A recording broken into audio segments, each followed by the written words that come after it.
Hi, my name is Casper René Johansen and I'm your YouTube philosopher. Welcome to this video, which is a book review, The Spectator, written by Timothy Balding. It's kind of like a mystery novel at in some way, and I also see it as a satire of sorts about this, you can say, the tabloid press, because it's about a guy, and in the book he's just called Roger P. And Roger P. is a journalist, and he works for the tabloid press.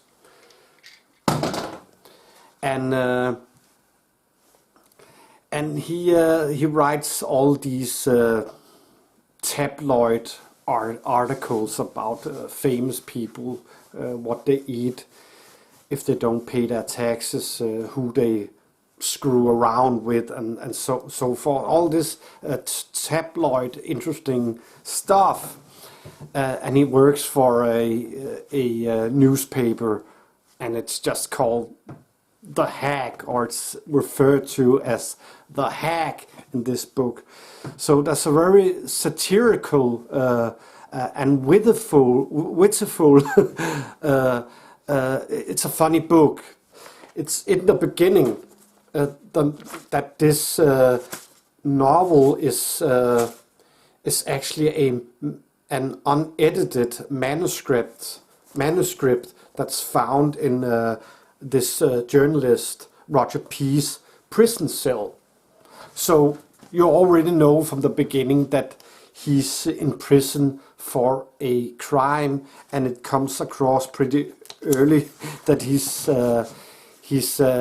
has killed people, and that's why he's in prison. And they have found this manuscript, which is the novel.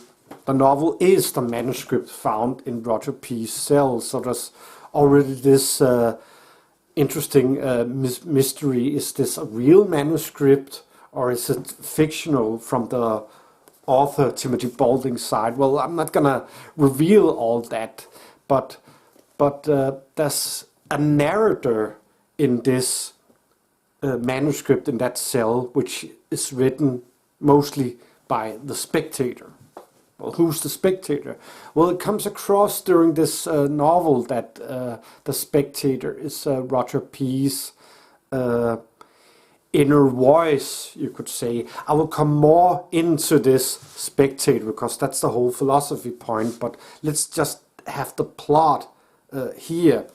And the plot is just that it comes across that Roger P. has conversations with himself and this Spectator within himself, one could say.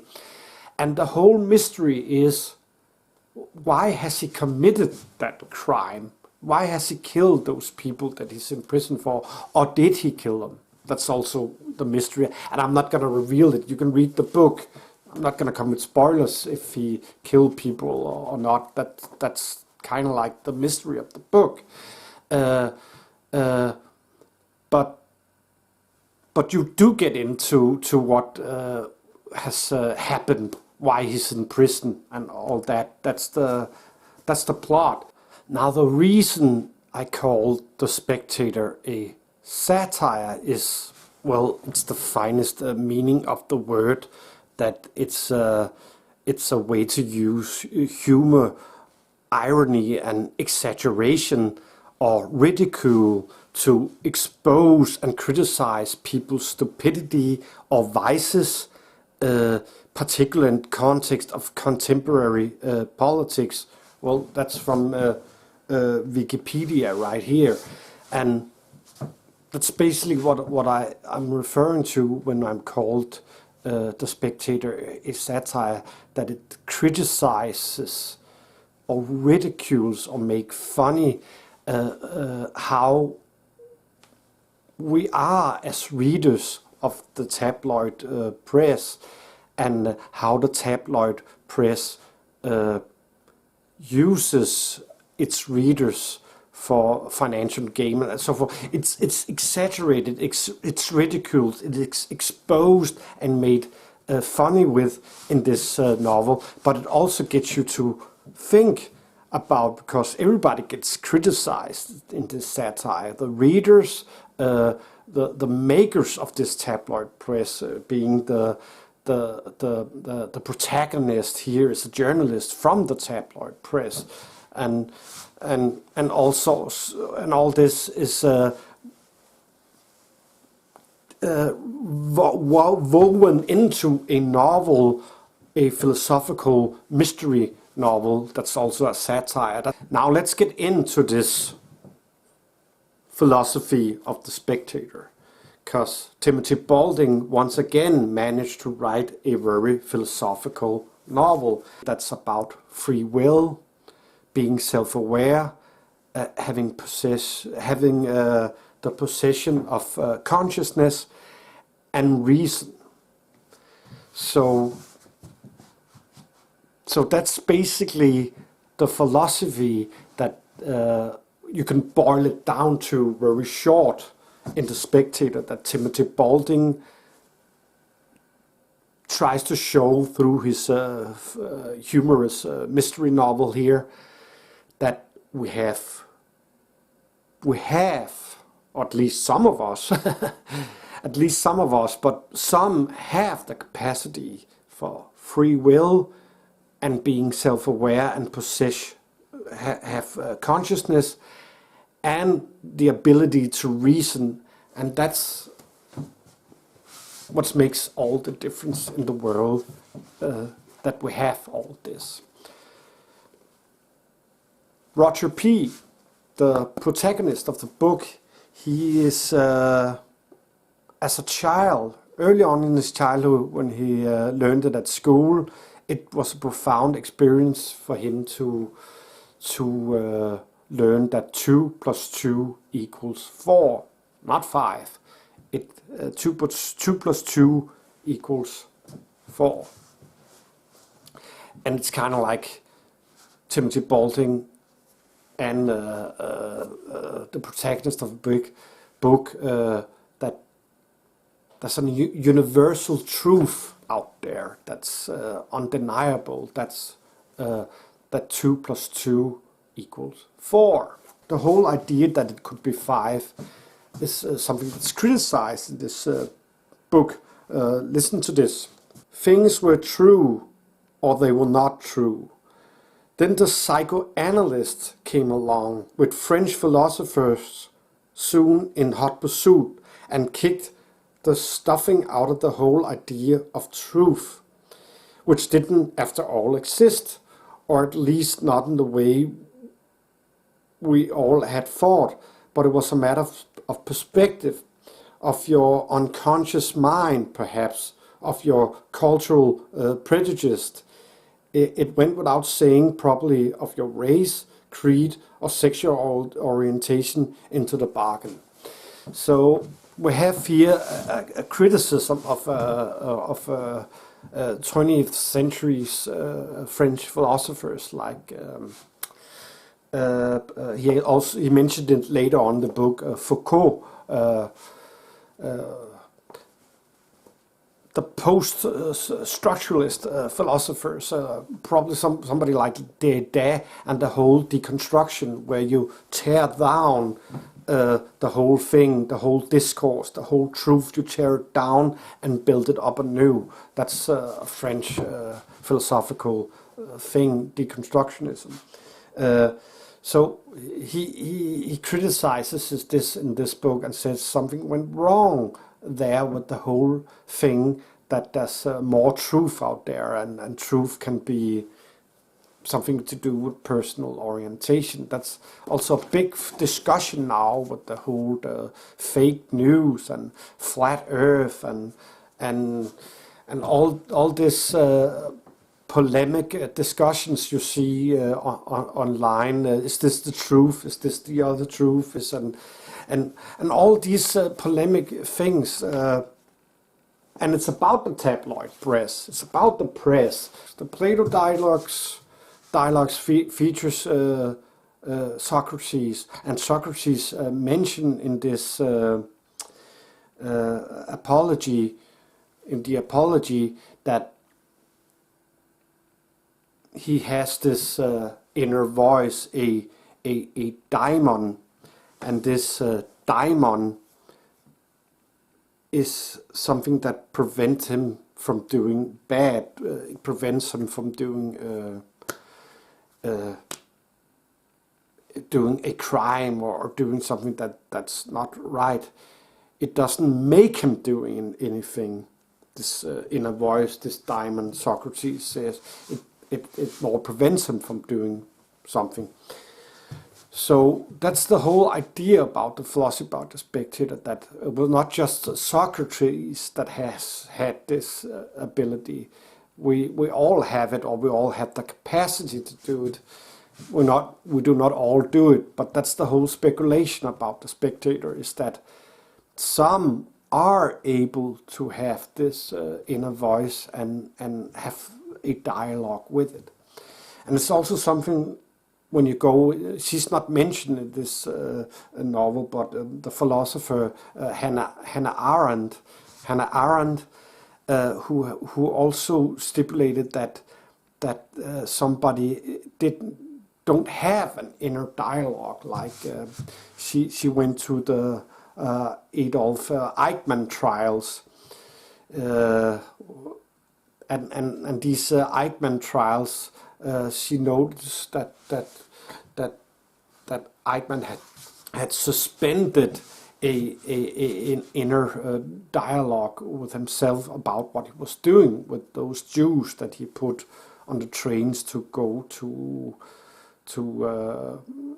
Auschwitz and get killed by gas. That he suspended this internal dialogue. So Hannah Arendt's philosophy is also that we try to have inner dialogues with ourselves about what we're doing in order to maybe stop ourselves from doing a wrong thing, instead of suspending the internal dialogue. So just shake your head. That's also the point here, it seems, in The Spectator, that this guy, Roger P., slowly has evolved this spectator during his life to talk with, who kind of tries to prevent him from acting dumb, acting arrogant, or acting prejudiced, or something like that. And he has this dialogue with the spectator. It kind of becomes an internal person within himself that could go outside himself and look at him from the outside, and see him what he's doing from outside, and then go back and tell him. So consciousness, you need that in order to have an inner voice, to have dialogue with. You have to be self-aware at a big level. Let's suppose for an instant it could be true, after all, that everyone indeed lives with his or her spectator. If you allow me to continue to benevolently describe myself thus, here comes the spectator in the manuscript novel here. It is true what you say, of course, we are not inside anyone else's head, so can only do our best to guess what, if anything, is going on there from what they tell us or what we can observe from the outside. Well, though it is impossible to refute that some people are clearly living on rudderless rafts cascading along mental streams of consciousness, there are a lot of thoughtful people about too, who do take time out from these rushing word rivers to sit back and think about what they are thinking, about why they are thinking it. Self-awareness, they usually call it.